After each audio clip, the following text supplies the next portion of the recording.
The Uber driver locked doors and said, "You're not safe at home." Before I could respond, he handed me a phone and said, "Listen. My name is Alina Rivera, and the night I thought would be ordinary nearly broke me. I got into an Uber after a long day at campus, expecting nothing more than a quiet ride home. But a few minutes later, the driver clicked the locks, looked at me through the mirror, and said in a low voice, 'You're not safe at home.'"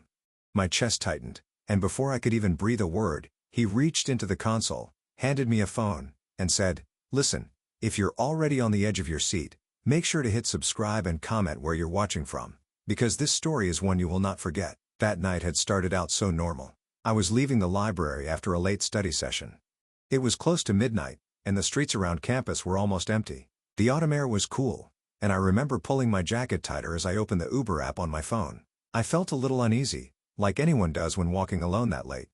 But I told myself I'd done this dozens of times before. When the car pulled up, I slid into the back seat, grateful to be inside. The driver looked to be in his early 40s, quiet, wearing a baseball cap pulled low over his face. Nothing about him seemed unusual, at least not yet. I glanced at my phone and quickly texted my mom, "Heading home now, be there soon." Almost instantly, she replied the same thing she always did. "Okay, mija, lock the door when you get in." That small routine comforted me. I smiled at her words, thinking how my mom always worried, never realizing that in just a few minutes, I'd be fighting to understand why she was the one in danger. The hum of the car engine filled the silence, as I watched the familiar street slip away. At first, I thought maybe the driver was just avoiding traffic, but something felt off. I leaned closer to the window, scanning the street signs. He had missed the turn that would take us straight home. My heart gave a quick jolt, but I tried to stay calm. Maybe he knew a shortcut, I told myself.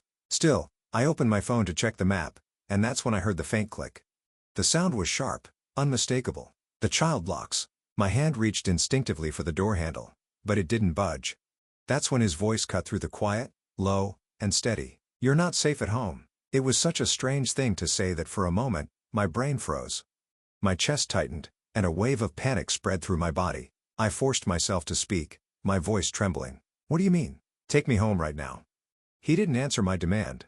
Instead, he reached into the front console, pulled out a phone, and extended it back toward me. His eyes in the rearview mirror were serious, almost urgent. "Listen," he said firmly. I hesitated, my hand shaking as I took the phone. I pressed it to my ear, expecting a stranger's voice, maybe some sick joke. But what I heard sent chills racing down my spine. It was my mother. Her voice was frantic, desperate. "Please leave my daughter out of this. She doesn't know anything." I nearly dropped the phone. "Mom? Mom? What's happening?" My voice cracked, but she didn't answer me directly. She was speaking to someone else, someone I couldn't hear clearly. I could catch fragments of her words, pleading, bargaining, but none of it made sense. "Why is she on this phone?" I demanded, my eyes locking on the driver's reflection. He didn't flinch. His voice was calm, almost cold. "You needed to know the truth. Going home tonight would have put you in danger. I couldn't let that happen." My grip tightened around the phone until my knuckles burned. I didn't understand. Who was this man? Why was he telling me I wasn't safe in my own house? And why was my mom on the line with someone who clearly terrified her? Fear clawed at me, but I couldn't let it take over. I forced myself to think. I had to get information. I steadied my voice as best I could. "What truth? What are you talking about? What's happening to my mom?" There was a pause, and then his answer. "Your family isn't who you think they are. And tonight, the past caught up." I shook my head, confusion battling with terror. My mom was a nurse, one of the most selfless people I knew. She worked long hours, cared for strangers, and came home exhausted but smiling. What past could he possibly mean? The voice on the other end of the phone grew louder. My mom was begging now, her voice breaking. "I'll do whatever you want. Just don't touch my daughter, please." Hearing her like that shattered me.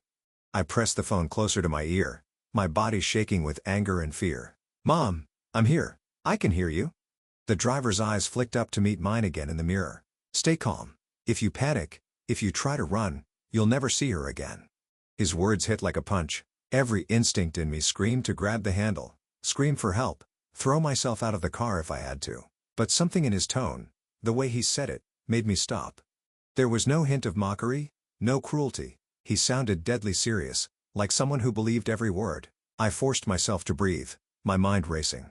If what he said was true, if there really was some danger waiting for me at home, then getting out of the car could be even worse. And if my mom was already caught in the middle of it, I couldn't risk making things worse for her. I swallowed hard, my throat dry. "What do you want from me?" He shook his head. "Not what I want, what you need to hear." The car kept moving, each street taking us farther from the route I knew. Every block tightened the knot in my stomach. The phone in my hand felt like it weighed 100 pounds. My mother's muffled voice. Her fear. It wrapped around me like chains. I realized then that this wasn't a simple mistake or a random threat. Something bigger was happening. Something I didn't understand. And somehow I was at the center of it. And in that moment, trapped in the back seat of a stranger's car with my mom's fear screaming through the line, I made a choice. I would stay quiet. I would listen. And I would figure out the truth before it was too late. My hands trembled as I clutched the phone tighter against my ear. The sound of my mother's voice was fading in and out, broken by static. But her desperation was clear. She was terrified, and that alone was enough to send me spiraling. I wanted to scream at the driver to stop the car, to let me out, to give me answers. Instead, I forced myself to swallow the panic and focus. If my mom was in danger, then my every move mattered. I leaned forward, my voice shaking but demanding. "Who are you? What are you doing with my mom? What do you mean I'm not safe at home?" The driver's eyes met mine in the rearview mirror, steady and unflinching. "My name is Victor," he said, his voice firm, but not cruel. "Your mother didn't tell you the truth about her past. That's why tonight is happening. If you go home now, they will be waiting. You'll walk straight into it, and there will be no way out." I froze. His words crashing over me like a wave. My mother? Hiding something. She was the most honest, hard-working person I knew. She spent her life caring for patients, coming home bone-tired, but still managing a smile for me. What kind of secret could she possibly have that would bring menacing strangers to our doorstep? My chest tightened with anger. "You expect me to believe you? You locked me in your car. You could be the danger." His jaw clenched as he gripped the wheel. "If I meant to hurt you, I already would've. I'm not your enemy, Alina. I'm the one keeping you alive right now." The certainty in his tone shook me more than his words. I wanted to deny it, to cling to the idea that this was just some horrible mistake. But deep down, I knew something was terribly wrong. The phone crackled again, and my mother's voice came through. "Alina, listen to him. Please, don't fight. Just do what he says." Hearing her side with him twisted my stomach. She sounded broken, afraid in a way I had never heard before. I pressed my free hand against my chest, trying to steady my racing heartbeat. "Mom, what are you talking about? What is happening?" Before she could answer, the line went dead. Silence filled my ears, heavy and suffocating. I pulled the phone away, staring at the black screen. My reflection in the glass, looking back at me with wide, frantic eyes. "Give it back," Victor said firmly, holding out his hand for the phone. "No," I snapped, pulling it close. "Not until you tell me exactly what is going on. Who is she talking to? Why is my mother terrified? What do you mean about her past?" Victor's expression hardened. For a moment, he didn't answer. The tension in the car grew unbearable, the silence louder than any words. Finally, he spoke, each word slow and deliberate. "Years ago, your mother stood against someone powerful. She thought it was over. She thought you were safe. But that man is free now. And tonight, he made his move. That's why you can't go home. That's why you're in this car." My stomach dropped. His words didn't feel like a story made up to scare me. They carried weight, like truths my mother had buried and prayed I'd never uncover. But if it was true, then my whole life had been built on a lie I never saw coming. The car turned sharply onto a narrow street I didn't recognize. My hands gripped the seatbelt as my breathing quickened. My instincts screamed at me to run, to fight, to do something other than sit helplessly in the back seat of this stranger's car. But another part of me, the part that had heard my mother's voice begging me to listen, knew I had to hold back. I faced the mirror again, forcing my voice to steady. "So what now? Do I just sit here and trust a stranger while my mom is out there with someone who wants to hurt her?" Victor's eyes narrowed. "You don't have to trust me. You just have to trust that I know more than you. If you want to save her, if you want to survive, you need to stay calm and do exactly as I say. This isn't just about you anymore. It's about your family. It's about what your mother risked everything to keep you away from." The words, "save her," echoed in my mind. I wasn't just a passenger in this nightmare anymore. I couldn't afford to freeze, to panic, to think like a victim. My mother needed me. Whatever secrets she had, whatever past she'd hidden, she was still the woman who worked herself to the bone to keep food on our table and love in our home. I wasn't going to let her face this alone. I took a shaky breath, every nerve in my body on fire. "Fine, I'll listen. But if you're lying to me, if you're the reason my mom is in danger, I will find out. And I won't forgive you." For the first time that night, Victor's expression softened just slightly. though his eyes remained sharp. "That's the spirit you're going to need. Hold on to it." The car sped forward, the city lights blurring outside the window. My fear hadn't gone away, but something inside me shifted. I wasn't just terrified anymore. I was angry, determined, ready to face whatever truth was waiting for me, no matter how much it shattered the world I thought I knew.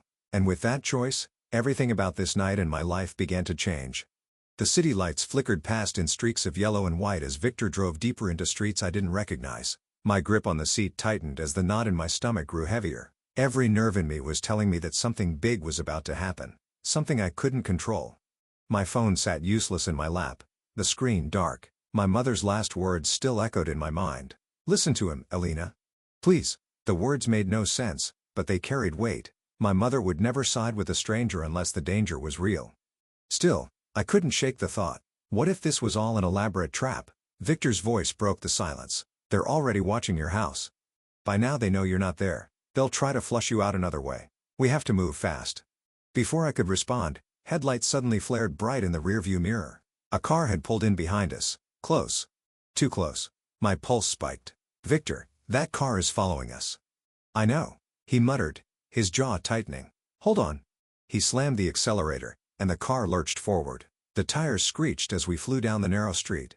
My body pressed against the seat, and my heart hammered against my ribs. I twisted to look out the back window. The car behind us matched every turn, every swerve. Whoever they weren't letting us go. "Who are they?" I shouted over the roar of the engine. "The man your mother stood against," Victor answered, his voice steady despite the chaos. "He has people working for him, dangerous people. If they get to you, it's over." The road narrowed as we cut through an industrial area, the smell of oil and dust seeping into the car. My palms were slick with sweat, and every bone in my body screamed to escape. But there was nowhere to run, nowhere safe to go. All I could do was cling to the seatbelt and pray Victor knew what he was doing. The car behind us closed in, the glare of its headlights blinding. Suddenly, it rammed the back of our Uber, the impact jolting me forward. I let out a cry, clutching the seat in front of me. "They're going to kill us." "Not if I can help it," Victor growled. He yanked the wheel sharply, sending us down another street. The tire screamed again, but the other car was relentless, its engine roaring as it followed. In the chaos, the phone buzzed in my hand again. My mother's voice came through, weak but urgent. "Alina, listen to me. Years ago, I testified against a man named Delgado. He swore he would take everything from me, but I thought it was over. I thought prison would keep us safe. I never wanted you to know this, but he's free now, and he's looking for me. And for you." Her words were like a blade through my chest. Everything Victor had said was true. My mother had been living with this secret, this shadow, all to protect me. And now, because of that secret, I was trapped in the middle of a nightmare. The car slammed into us again, harder this time, sending the tires skidding. I screamed as Victor fought to regain control. His face was a mask of focus, his knuckles white on the wheel. "We can't outrun them forever," he muttered.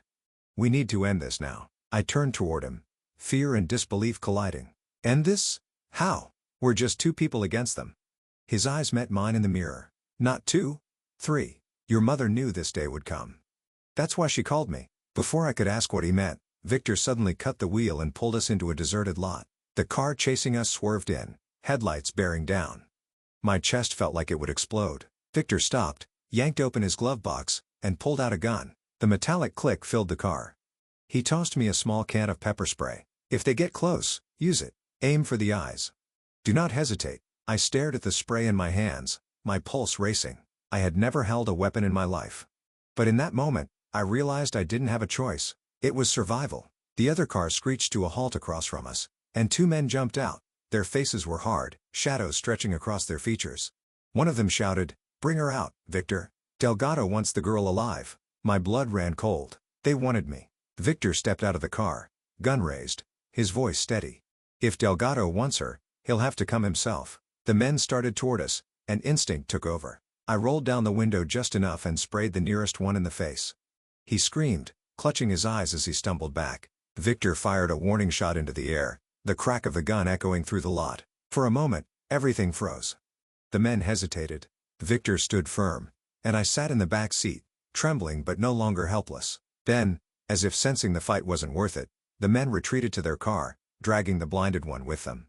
Tires screeched as they sped off into the night, leaving us in silence. I collapsed back against the seat, my chest heaving. My hands shook so violently I could barely hold the spray.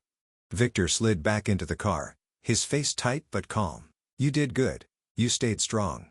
Tears blurred my vision as I whispered, "They were going to take me." He nodded, "And they'll try again. But tonight, you proved you're not as powerless as you think." As the car pulled away from the lot, I clutched the phone against my chest. My mother's voice had fallen silent, but I knew this wasn't over. The truth had finally surfaced, and the fight for our safety had only just begun.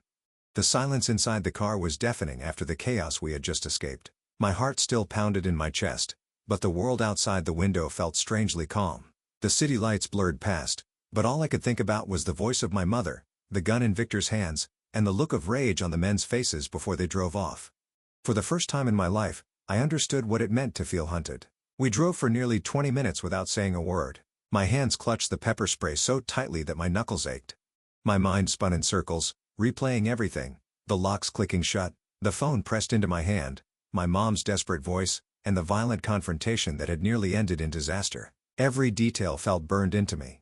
Impossible to forget. Finally, Victor spoke. His voice was steady, but there was a weight in it. "We can't go back to your house. Not tonight. It's compromised. They'll be watching. Waiting. I'm taking you somewhere safe." I didn't argue. I couldn't. I was too drained, too consumed by fear and confusion. All I managed to ask was, "Where's my mom? Is she safe?" His grip on the steering wheel tightened. "She's at a secure location. That's where I'm taking you. She'll be there."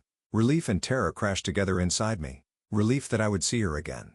Terror at the thought of what she must have been enduring while I was trapped in that car. My mother, the woman who had always been my safe place, was suddenly part of a world I didn't understand. When we finally pulled into a quiet, gated building, I felt my chest tighten. The car rolled to a stop, and Victor turned to me. For the first time that night, his hard expression softened. "You're stronger than you think, Alina. Tonight proved that. But you need to understand. This isn't over." His words echoed in my head as he led me inside. My legs felt heavy, as though every step pulled me deeper into a truth I wasn't ready for. And then, in the dim light of the room, I saw her. "Mom?" The word ripped from my throat as I ran forward. Rosa stood, her eyes red from crying, and she caught me in her arms. The embrace was fierce, desperate, filled with all the things words couldn't say. Tears streamed down my face as I clung to her, breathing in the familiar scent of her hair, feeling the trembling in her body that matched my own. "I'm so sorry, Mija," she whispered, her voice breaking. "I should have told you years ago. I thought I could protect you by keeping it buried. But the past has a way of finding us." I pulled back, searching her face. "What did you do, Mom? Why is this happening?" Her hands cupped my cheeks, her eyes filled with pain. "When you were little, I testified against a man named Delgado. He ran things no one should ever be a part of. Drugs, violence, corruption. I saw something at the hospital that linked him to a crime, and I couldn't stay silent. I thought prison would end it, but I was wrong. Now he's free and he wants revenge." Her words felt like a weight dropping onto my chest. I had always seen my mother as strong, but in a simple, everyday way. The strength of working long shifts, paying bills, keeping us together. Now I realized her strength ran deeper. She had faced down a monster, and in doing so, had put both of us in his shadow. I wanted to be angry that she had hidden this from me, but when I looked into her tear-streaked face, all I felt was love. She had carried this burden alone to give me a normal life, to let me grow up without fear. How could I hate her for that? I wrapped my arms around her again. "You don't have to protect me alone anymore. I'm not a kid. If he's coming for us, then we fight together." Victor's voice came from behind us, firm and unyielding. "And you won't be fighting alone. Delgado isn't untouchable, not anymore. But you both need to be ready." This was only the beginning. The words settled deep inside me. I knew then that my life would never go back to what it was before. I would never again look at home as just a safe place. Never again think of my mother as only a nurse. We were part of something bigger now, something dangerous. And yet, in a strange way, I felt stronger for knowing the truth. That night taught me that safety doesn't always come from locked doors or familiar walls. Sometimes safety comes from the people willing to stand beside you, no matter how dark the fight becomes. My mother had spent years keeping me in the light, and now it was my turn to stand with her in the shadows. As I sat there, holding her hand, I knew one thing with absolute certainty. We weren't running anymore.